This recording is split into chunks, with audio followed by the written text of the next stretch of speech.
सको तो मंथरा तो ना बनो, कम से कम घर को तो ना तोड़ो, सुरपड़खा तो ना बनो, सीता ना बन सको, भला किसी का कर ना सको तो बुरा भी तो ना करो। तो आप सीता ना बन सको, ठीक है, सीता नहीं बन सकते आज के समय में, तो आप सुरपड़खा भी तो मत बनो, घर को तोड़ डालो एकदम से। घर को तोड़ोगे तो तुम कहाँ रहोगे? तुम्हें भी तो उसी में रहना है, घर को क्यों तोड़ना? जब एकता होती है ना तो घर बहुत अच्छा चलता है। जब घर में एकता होती तो घर बहुत अच्छा चलता है, घर कभी पीछे नहीं हो सकता। जब एकता खत्म होती ना तब जाकर के, अब ये जो माइक है ना, ये टूटेगा तो कहाँ से टूटेगा? ये टूटेगा तो वहां से टूटेगा जहां कमजोर होगा। कोई माला हो, मोतियों की माला है, तो मोतियों की माला कहाँ से टूटेगी? टूटेगी वहां से जहां से धागा कमजोर होगा। तो घर में जो है सभी एक होकर के रह रहे हैं, पर वही टूटेंगे जहां कमजोर होगा। कोई आकर के फुसफुसा देगा और वही टूट जाएगा, पर कमजोर रहेगा तभी टूटेगा। नहीं तो कमजोर नहीं रहेगा तो कितना भी कोई ठोकर मार ले, कितना भी फुसफुसा ले कान में, घर नहीं टूटेगा। पर जहां कमजोर होगा, किसी के हृदय में खोट है कि नहीं नहीं गड़बड़ तो कुछ है, और जहां किसी ने आकर के फुसफुसाया तो उसे लगेगा बस अब मैं अलग हो जाऊंगा, अब मैं जा रहा हूँ घर को छोड़ करके।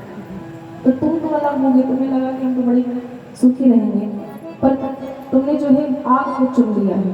सबके साथ में रहने का आनंद ही कुछ अलग होता है। माँ बाप को कोई जो है पसंद नहीं करता, वो कहते हैं ना कि बेटी का विवाह वहां करेंगे जहाँ पे सास ना हो,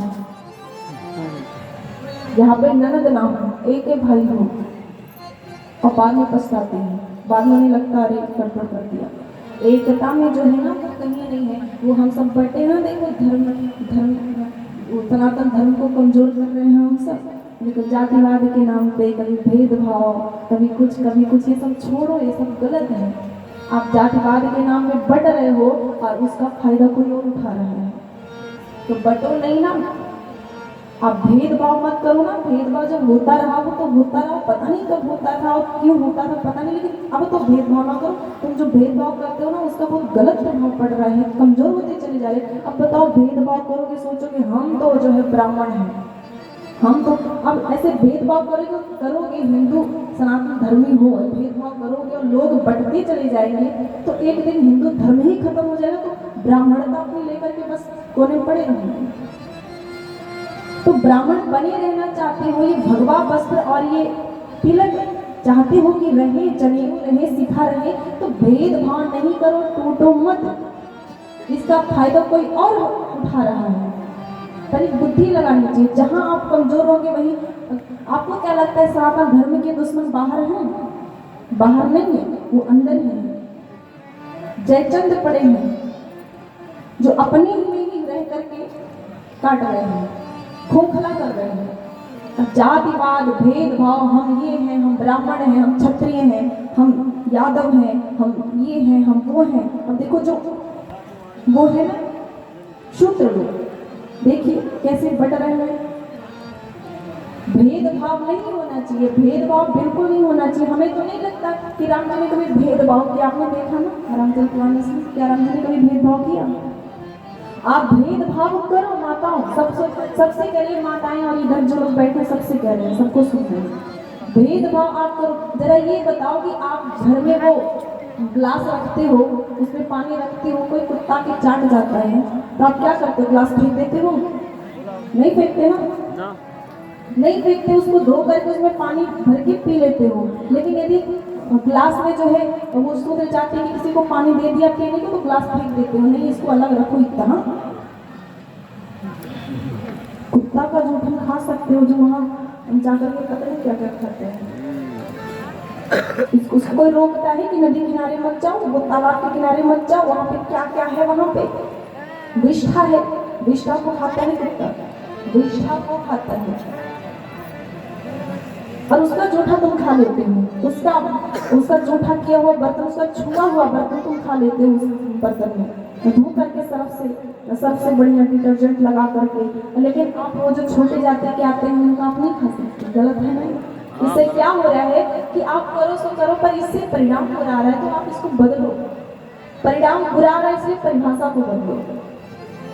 भेदभाव होना चाहिए, पर किससे होना चाहिए?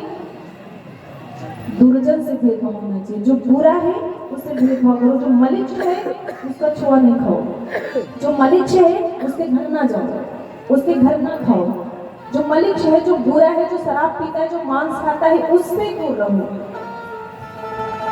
ये नहीं कि हम शूद्र से दूर रहेंगे, भले ही वो एक कितना भोला वाला, कितना भावुक व्यक्ति हो, कितना अच्छा व्यक्ति, फिर भी उससे दूर रहेंगे। ये सब छोड़ो, ये सब करके जो है धर्म को खोखला बना रहे हैं। यदि आपको लगा हो कि ये हम, कुछ लोगों को लग सकता है कि गलत बोल रहे हैं, नहीं बोलना चाहिए, और यदि आपको लगा कि मैंने सही बोला तो ताली बजाइए। ताली से समझ में आ गया कि आप सब सहमत हैं। अरे बड़ा अच्छा लगा सुन करके। भेदभाव काहे को, हम बट रहे हैं। एकता में जो बल होता है ना, कहीं नहीं है। एकता, एकता रखो, एकता, ताकि हम रहे, हम सही सलामत रहें। आज भारत को हिंदू राष्ट्र बनाया जा रहा है, वो हिंदू राष्ट्र बन जाए, वहां से तो हिंदू राष्ट्र घोषित कर दिया जाएगा, पर हम सब बटे रहेंगे तो फिर ये खत्म हो जाएगा। हिंदू राष्ट्र कागजात पे लिख दिया जाए, उससे क्या फर्क पड़ता है। हम सब बटे ही रहेंगे, हम सब एक तो हो जाए, ब्राह्मण क्षत्रिय वैश्य तो एक हो जाए, हम सब एक होते। एक का बड़ा बल होता है। वो एक पहलवान था, एक पहलवान था, वो इतना, उसके में इतनी ताकत थी ना, इतनी ताकत थी कि वो जब पेड़ की डाली को पकड़ता था ना, और तो पेड़ की डाली नीचे आ जाती थी, पेड़ की डाली नीचे आ जाती थी, इतना उसके में ताकत था। उसका विवाह हो गया, 3-4 बच्चे उसके हो गए। 5-6 साल के बाद फिर से वो उसी पेड़ के पास गया और उसने जो है डाली पकड़ी कि नीचे कर उसको छुपाऊं, और जब उसको पेड़ की डाली को पकड़ा तो डाली तो नीचे नहीं आई, पर खुद वो लटक गया, डाली ऊपर हो गई। इसको बड़ी चिंता हुई कि मैं इतना ताकतवर था, पर देखो तो मैं कैसा हो गया। घर पे आके सिर पे हाथ रख के बैठा। वो पत्नी थी, पत्नी आई, पत्नी ने कहा कि क्या हो गया। तो पति ने कहा कि मैं विवाह से पहले जो है वो पेड़ की डाली को नीचे झुका देता था, पर अब देखो मैं नहीं कर पा रहा हूँ। मेरे में शक्ति नहीं रहा, मेरे में बल नहीं रहा, लगता है कि मैं कमजोर हो गया हूँ। तो पत्नी ने कहा कि तुम कमजोर नहीं हो गए हो, तुम्हारे में बल है, और उतना ही नहीं बल्कि तुम्हारा बल और बढ़ गया है। बस बात यह है कि वो बढ़ गया है। बल तो है, उससे ज्यादा हो गया है, पर वो बढ़ गया है। अपने बच्चों को जरा लेकर के जाओ। अब तीनों बच्चों को जब लेकर के गया और उसने जब डाली पकड़ी चारों ने मिलकर के, तो डाली नीचे नहीं आई, पूरा का पूरा पेड़ ही नीचे आ गया। एकता में वो बल होता है। तो ये पिता एक है और उसके 4 बच्चे। तो पिता कौन है? पिता है परमात्मा। उसके 4 बच्चे कौन है? ब्राह्मण, क्षत्रिय, वैश्य और शूद्र। यदि ये बट गए ना तो लुटिया डूब गए।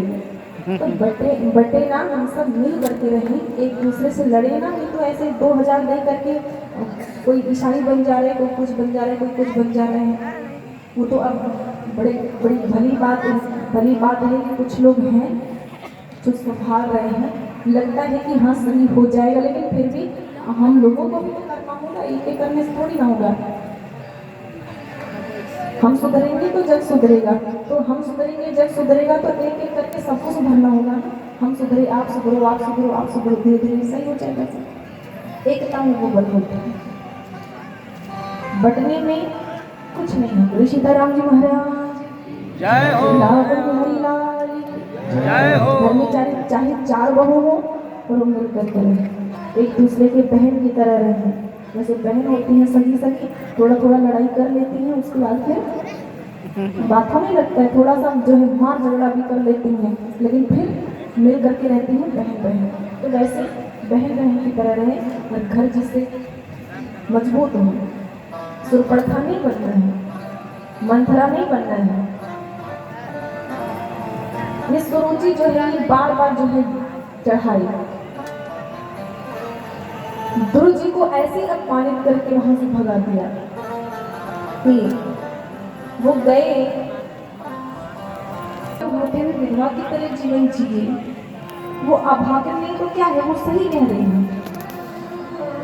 जो भी उसने कहा वो सही। उसने कहा कि तुम्हें उसके उधर से जन्म लेना पड़ेगा, ये भी सही है। उसने कहा कि परमात्मा से वरदान मांग, जाके तपस्या कर, ये भी उसने सही ही कहा। अब ये ध्रुव जी के दिमाग पे ये बात चढ़ गई कि हाँ मैं परमात्मा से वर मांगूंगा,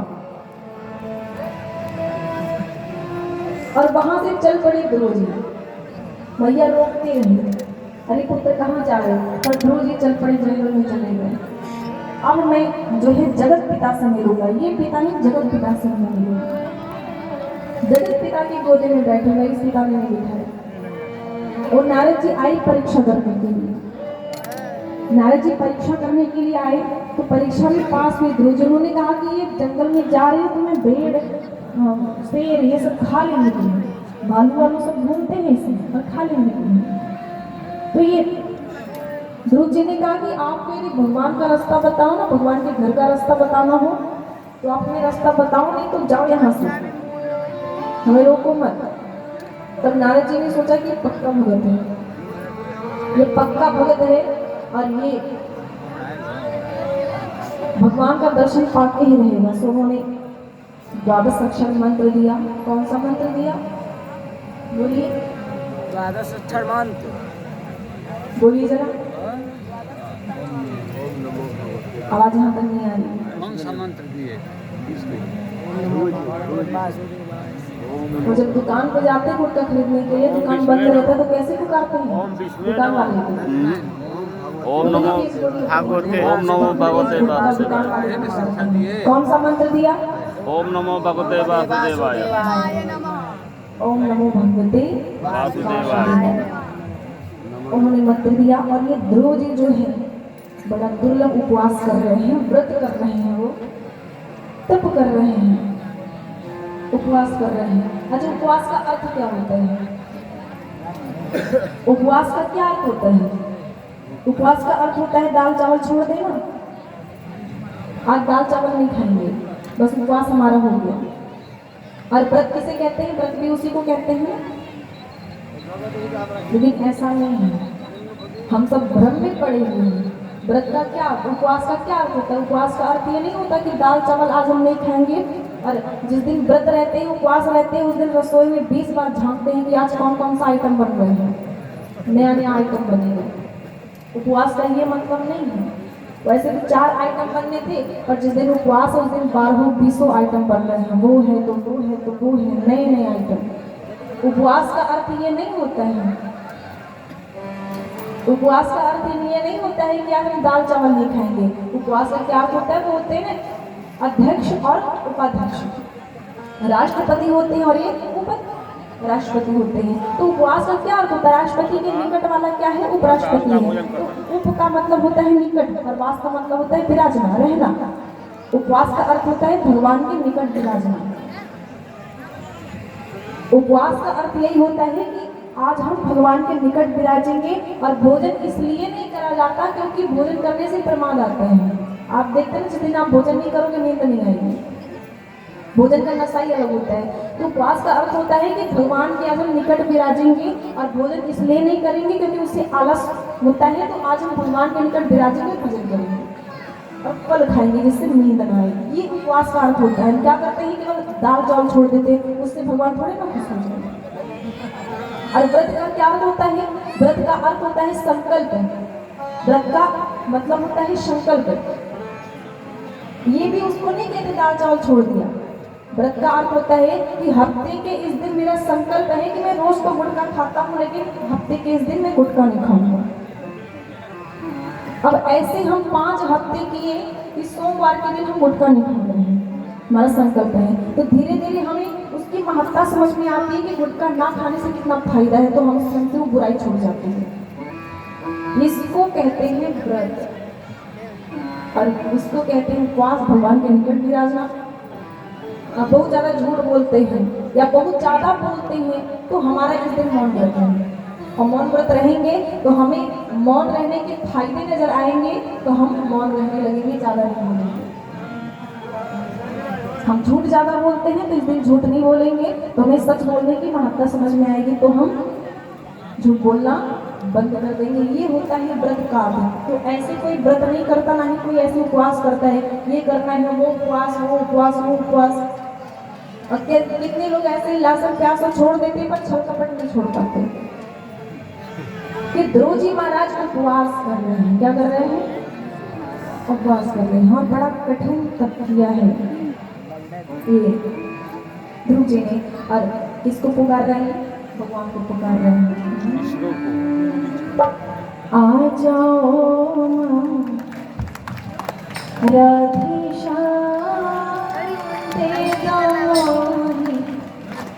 अमित विषम, आ जाओ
ये बड़ा दुर्लभ उपवास कर रहे हैं, छोटे से हैं ध्रुव जी और भगवान को पुकार रहे हैं।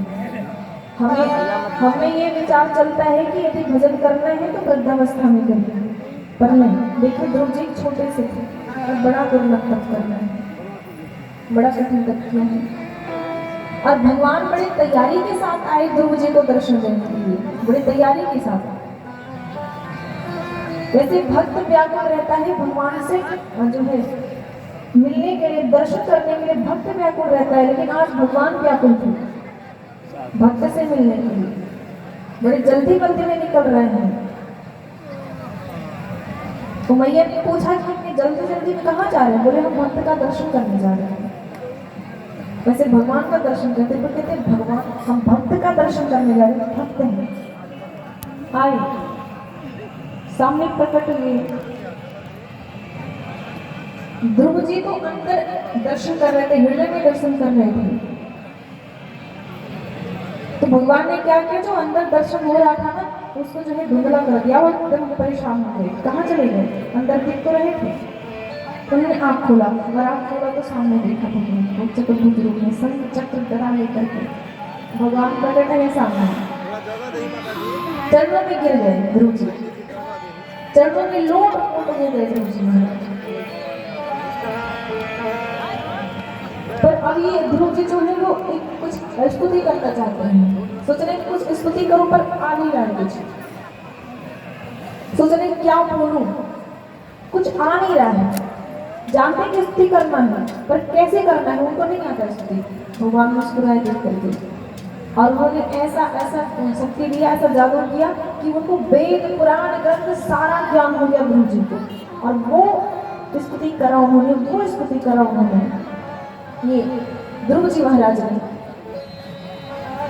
ध्रुव जी ने कहा कि मुझे तो कुछ आ ही नहीं रहा था कि मैं क्या बोलूं, अब तो मेरे बहुत आ रहे हैं, ऐसा लग रहा है क्या बोलूं क्या छोड़ूं, अभी तो कुछ आ ही नहीं रहा था। पर हाथ जोड़कर कहते हैं कि प्रभु जो भी लोगों में है, हाथ उठते हैं तो वो आपकी शक्ति से, पैर चलते हैं तो वो आपकी शक्ति से, वाणी में यदि इस मुख में शब्द है तो आपकी शक्ति से, सब कुछ आपकी शक्ति से। वो पंखा कह रहा था कि देखो मैं चल रहा हूँ तो देखो सबको ठंडा ही मिल रहा है, सब भगवान की शक्ति से है।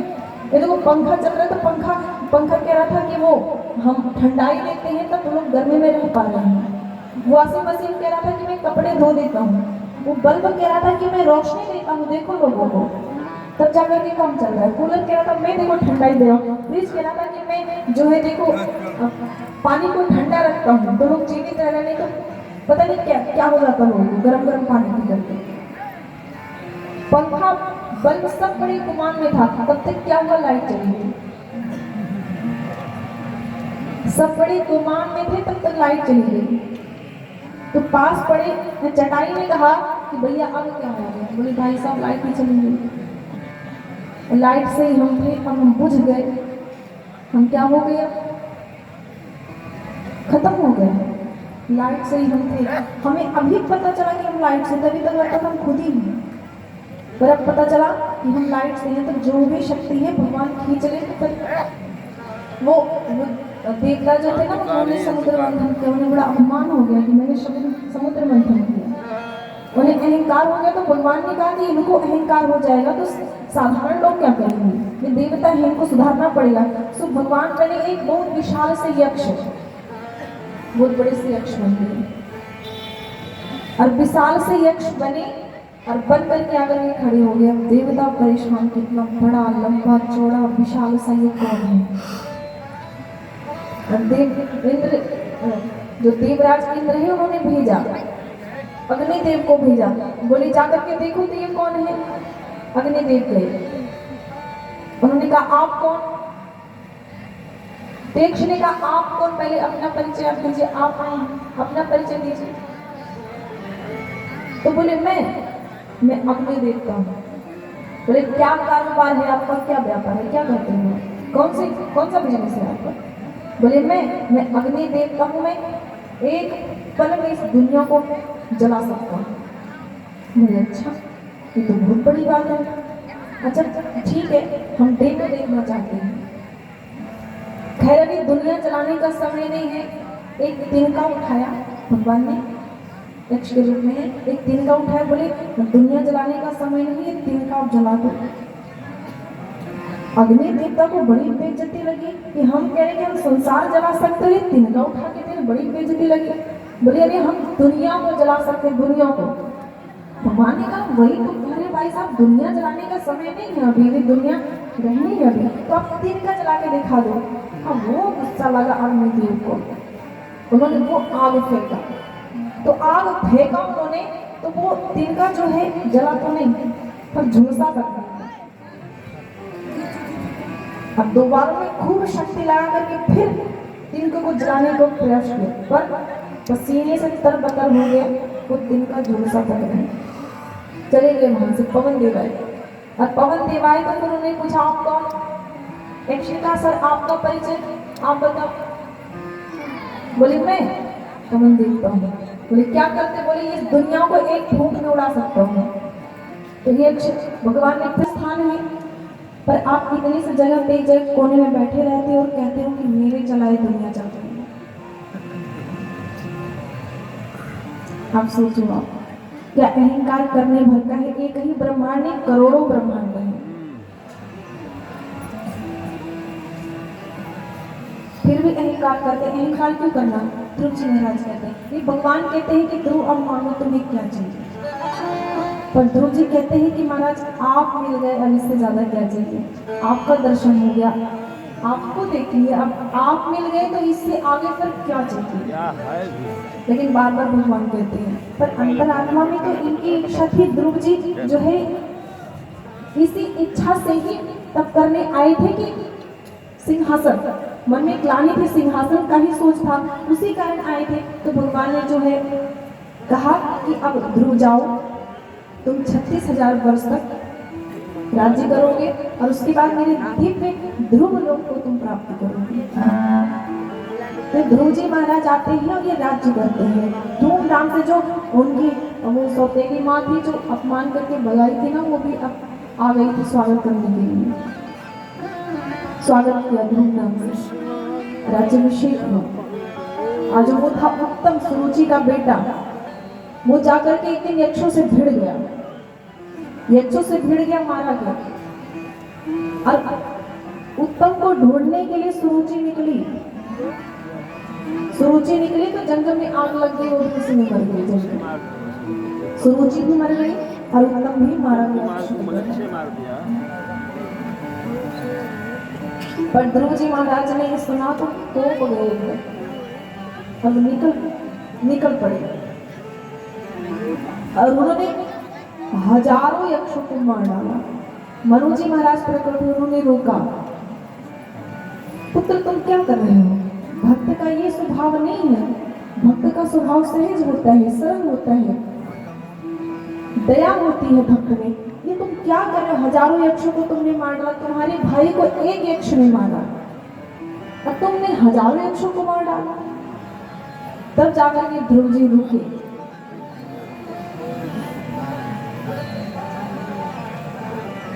ध्रुव जी का सुंदर राज्य है। एक एक दिन व्यतीत होता है। क्या हुआ, एक दिन विमान आया ध्रुव जी को लेने के लिए, और जब विमान आया तो उस समय ध्रुव जी महाराज पूजन कर रहे थे।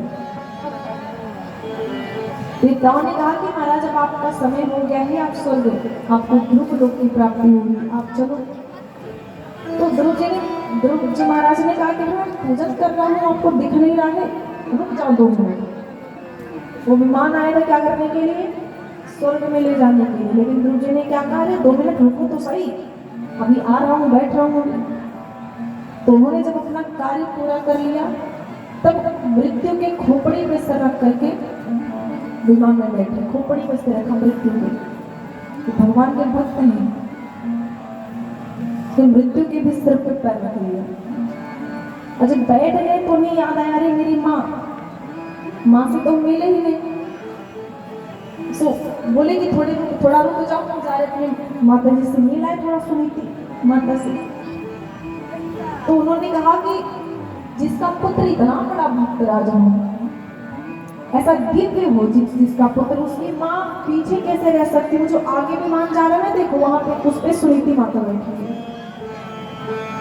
तो इनसे पहले सुनीति माता को विमान में बिठा दिया था। और सभी जगह लगाए ले भक्त और भगवान जय हो। ध्रुव जी महाराज। तो आगे ध्रुव जी के वंश में कौन हुआ? अंग जी, अंग हुए। तो ये अंग जो थे ये धर्मनिष्ठ राजा थे, प्रजा पालक राजा थे, गौ ब्राह्मण पालक थे। और इनका बेटा हो गया बेन, जो बड़ा आताताई था। आताताई क्यों था? क्योंकि इस बेन को नाना जी का उसका आदत पड़ गया था, नाना जी का। बेन के नाना कौन थे? मृत्यु। अभी अंग जो थे इनका विवाह हुआ था सुनिक्षा से, जो मृत्यु के बेटे, मृत्यु की बेटी सुनिक्षा से अंग का विवाह हो गया। तो जो बेटा हुआ उसको आदत पड़ गई, अपने संस्कार लग गई नाना जी की। हमें बड़ा आताताई था, बड़ा नास्तिक था एकदम। इसीलिए कहते हैं कि यदि विवाह करो तो कन्या को देखो, कुलीन कन्या से विवाह करो। बेटे के लिए विवाह देखो तो कुलीन कन्या देखो। लेकिन नहीं, आज लोग क्या देखते हैं? दहेज।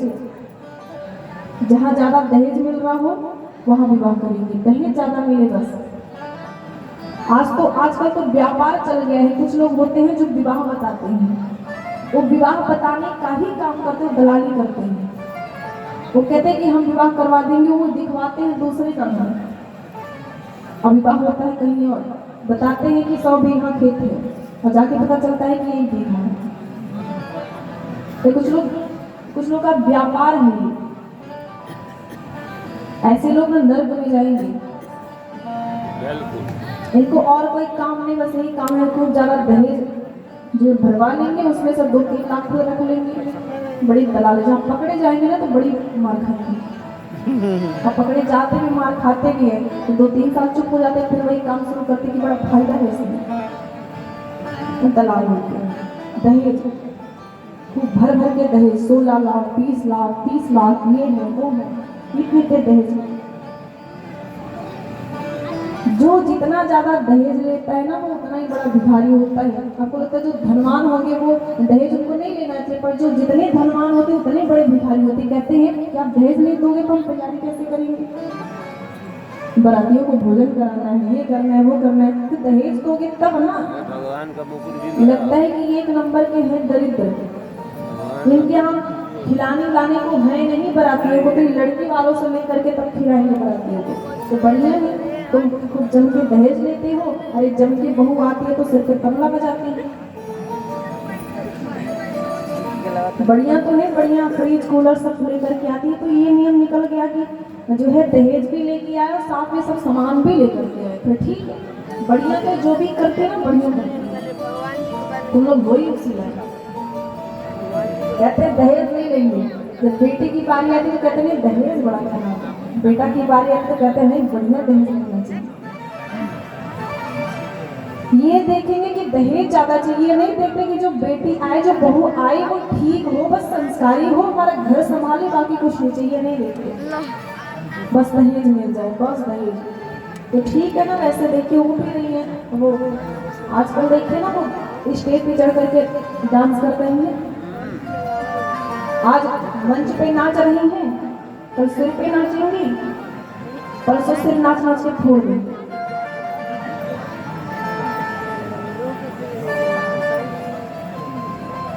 जो भी हो रहा है कहने के लिए दहेज दहेज दहेज, जो भी हो रहा है कहने के सही है, हो रहा है, चलो ठीक है। और जो बाप होता है बेचारा खेत बेच करके दहेज देता है, खेत बेच करके दहेज देता है। जब विवाह संपन्न हो जाए ऐसा लगता है कि बेटी को नहीं जन्म दिया है, पाप कर दिया है। जिसकी बेटी होती है ना, लगता है कि बेटी नहीं जन्म दिया तो पाप कर दिया है। इतना लोग पता नहीं कैसे कैसे लोग रहते हैं, अजीब अजीब लोग, बड़े तेजस्वी लोग हैं। खूब चाहिए दहेज, खूब चाहिए दहेज।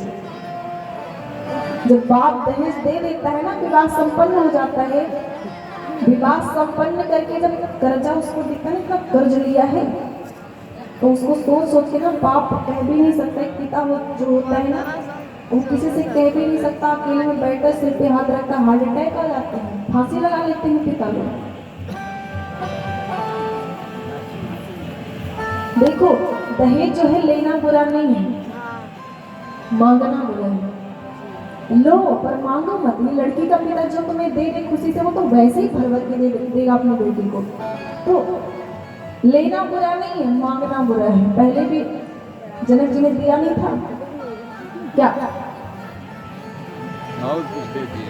हिमालय जी ने नहीं दिया था? पार्वती जी का विवाह हुआ तो खुद ही से देते हो, भर भर के मांगने की जरूरत ही नहीं। पर भिखमंगे होते एक नंबर के, क्या करें।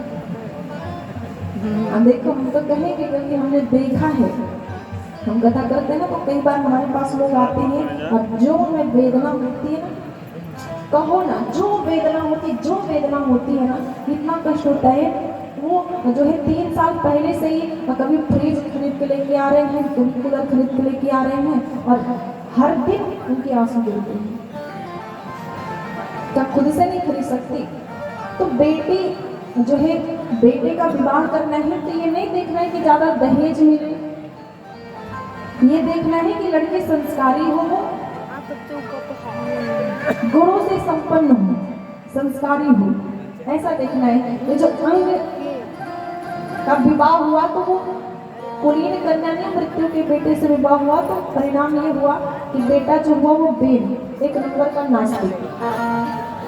ये अंग जो है ये बहुत प्रयास किए कि सुधर जाए, पर वो सुधरा नहीं। तो वो इतने परेशान हुए कि उनके राज्य में ही एक गुफा था, उसमें जाकर के छिप गए। अब एक गद्दी खाली हो गया।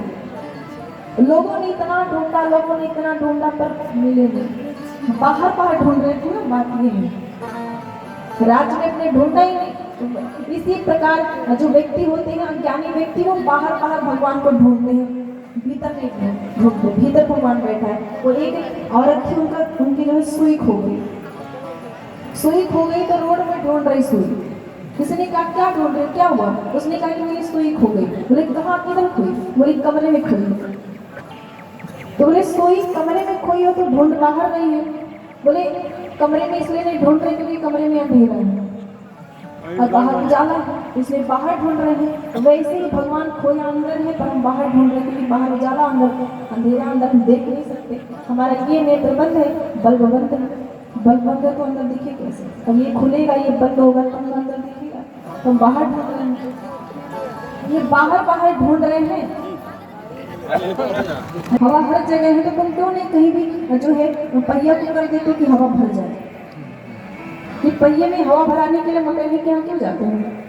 जब हवा हर जगह है तो कहीं से भी पहिए में हवा भर लिया करो, मैकेनिक क्या क्यों जाना है? वैसे ही राम हर जगह पर, हमारा एक स्थान तो होता है जहाँ श्रद्धा से हमारा सिर झुकता है, तो वहाँ तो हमें मंदिर चाहिए। हमें मथुरा में तो मंदिर चाहिए, वो स्थान है जहाँ श्रद्धा से हमारा सिर झुके। फिर बेन भी कहता है तुम्हें ईश्वर जो दिखता है उसके पीछे तुम लोग पागल हो, मैं ईश्वर हूँ। अब इन संतों क्रोध आया और क्रोध में उन्होंने वो हुंकार भरा कि बेन धरती पे गिरा और गोविंद आई, अंत हो गया उसका। अब संतों ने कहा हमने एक समस्या और मथे ले ली। एक तो गद्दी खाली था, किसी तरह बेन राजा बना, इसको सुधारने हम सुधार दिए, इसको आए थे सुधारने और सुधार दिए। अब क्या, वो संतों ने कहा हमने ही काम को बिगाड़ा है तो हमें बनेगी। उस बेन के शरीर का मंथन हुआ, और मंथन हुआ तो कौन प्रकट हुआ? पृथु भगवान। ये पृथु भगवान साथ में अच्छी देवी भी है। ये पृथु भगवान का राजाभिषेक हुआ। लोग जहाँ तहाँ बड़े प्रसन्न हो गए, लेकिन ये जो बेन ने जो आतंक किया था ना, इसे धरती माता भयभीत हो गई थी। उन्होंने अनाज और जल सब कुछ छिपा लिया था। किसान परेशान होकर के आए, अपना दुख सुनाया, हमें बड़ा घाटा लग रहा है, अपना दुख सुनाया। तो पृथ्वी भगवान ने जो है पृथ्वी माता को पुकारा। तो पृथ्वी माता एक बार में नहीं आई, फिर से पुकारा। तो गौ माता का रूप लेकर के आई और कारण पूछा, तो पृथ्वी माता बता रही है। पृथ्वी माता कहती है कि तमाम तरह से लोगों ने धरती को क्षति पहुंचाया है, वातावरण को क्षति पहुंचाया है। और जब हम वातावरण को पेड़ काटेंगे और तमाम तरह से जो है धरती में बड़े बड़े गड्ढे खोदेंगे और मिट्टी उठा कहीं और रखेंगे, तो इन सबसे ऐसे होगा, क्षति होगी, वातावरण का ख्याल नहीं रखेंगे। तो यही सब हुआ है, इस सबको सही करना पड़ेगा, इसके लिए यज्ञ करना पड़ेगा। हमने बताया वातावरण को क्षति पहुंचाते हैं। वो जो मछली आज भी ये हो रहा है, ये तब तो था ना, तब था इसलिए अनाज पैदा नहीं हो रहे थे, तो आज भी वो है। सूखा जो पड़ता है ना, वो प्राकृतिक आपदा नहीं है। जो ज़्यादा बाढ़ आ जाती है ना, वो प्राकृतिक आपदा नहीं है, वो हम सबके द्वारा किया गया। जो कोरोना आया था वो प्राकृतिक आपदा नहीं थी, हम सबके द्वारा किया गया था। तब उन्होंने क्षति पहुंचाया था बेन ने, तो ऐसा हुआ आज भी क्षति पहुंचाते हैं। वो जो गाय है ना, गाय का दोहन करा जाता है, शोषण नहीं करा जाता है। आज गाय का दोहन नहीं होता है, वो मशीन के द्वारा जो है दूध का दोहन करते हैं। और गैया जहाँ खड़ी होती है ना गौ माता, वहाँ ऐसी गंदगी होती है। वो जल में मछली होती है, मछली को पकड़ करके लोग खा जाते हैं, मछली को लोग पकड़ करके खा जाते हैं। अब ये मछली इसलिए भगवान ने बनाई है क्योंकि ये मछली जो है जल को सुरक्षित करती है, जल की अशुद्धियों को वो खा लेती है, जिससे जल सुरक्षित रहता है, वो खतरनाक नहीं होता, प्रदूषित नहीं होता है। पर हम क्या करते हैं, लोग क्या करते हैं, मछली को खा जाते हैं। अरे जो पशु, जो पक्षी हैं, जो आसमान में उड़ते हैं, ये पक्षियों को भी लोग बंदूक की गोली से मार देते हैं, उसको खा लेते हैं भोर में। अभी जो पक्षी हैं ये इसलिए हैं क्योंकि ये आसमान के अशुद्धियों को, जो कीड़े मकोड़े होते हैं उनको खा लेते हैं, जिससे आसमान शुद्ध होता है। अब देखो पहले लोग उठते थे तो सुबह सुबह जो बच्चों की चहचहाहट सुनाई देती थी, पर अब नहीं। क्यों? क्योंकि 5G नेटवर्क बन रहा है, 5G 6G पता नहीं कितना कितना जी बरकरार बनेगा। इससे जो है पक्षी जो है वो लुप्त हो रहे हैं। पक्षियों की वो जो गौरैया एक होती थी छोटी छोटी, बुलबुल होते थे, ये सब देखो कौवा नहीं दिखते, ये सब इसीलिए है। तो पक्षियों को खा जा रहे हैं। और धरती पे जो कीड़े मकोड़े हैं ना उनको भी खा जाते हैं, मेंढक वगैरह, ये सब जो है ये धरती को सुरक्षित करते हैं। मेंढक वगैरह जो धरती पे रहने वाले हैं ये जो है धरती की अशुद्धियों को खा लेते हैं, और जो पक्षी हैं वो आसमान की अशुद्धियों को खा लेते हैं। जो मछली है वो जल की अशुद्धियों को खा लेती है, पर लोग क्या करते हैं, तीनों को खा लेते हैं। मछली जल की सफाई, पक्षी आसमान की सफाई, और कीड़े मकोड़े जो हैं वो धरती की सफाई। पर हम सब क्या करते हैं, इन तीनों की सफाई कर देते हैं। उसके बाद आता है कोरोना, तो क्या कहते हैं, प्रभु बचाओ, ज्योतिषियों बताओ कि कब खत्म होगा, भगवान कृपा करो। और मछली को खा जाते हैं, जरा ये बताना मछली क्या खाती है? मछली को तुम खाते हो, जरा ये भी विचार कर लिया करो कि मछली क्या खाती है। मछली रसगुल्ला तो खाती नहीं, खाती है, रसमलाई खाती है, शक्कर खाती है, दाल चावल खिलाते हैं उसको। तो फिर क्या खाती है? तालाब में क्या रहता है, थूक देते वही खा लेती है, कुछ भी उसमें फेंक देते हो खा लेती है। अब वो सब जो भी कर देते हो उसमें फेंक देते हो, थूक देते हो, खा लेती है, फिर उसे तुम खा जाते हो, और उसके बाद कहते हो पेट में गड़बड़ है। पेट में गड़बड़ नहीं तो और क्या होगा? जब मछली पता नहीं क्या क्या खाती है, उसको तुम खा जाते हो तो क्या होगा? इतना खाने का शौक चढ़ा, इतना खाने का शौक चढ़ा है कि बिल्कुल ये भी नहीं सोच रहे कि जिसको खा रहे हैं क्या खा रहे हैं, ये भी नहीं सोच रहे। खाना है तो मुर्गी को ही क्यों खाना, मुर्गा को ही क्यों खाना, शेर को पकड़ करके खाओ ना, फिर तो अच्छा है। अब ये जो है कमजोर है, इनको पकड़ करके खा जाते हैं। अब बलि देते हो तो बकरी की ही क्यों बलि देते हो, शेर की बलि दो ना। अब कहोगे वो माता जी की सवारी है उसको नहीं, तो तेंदुए को दे दो।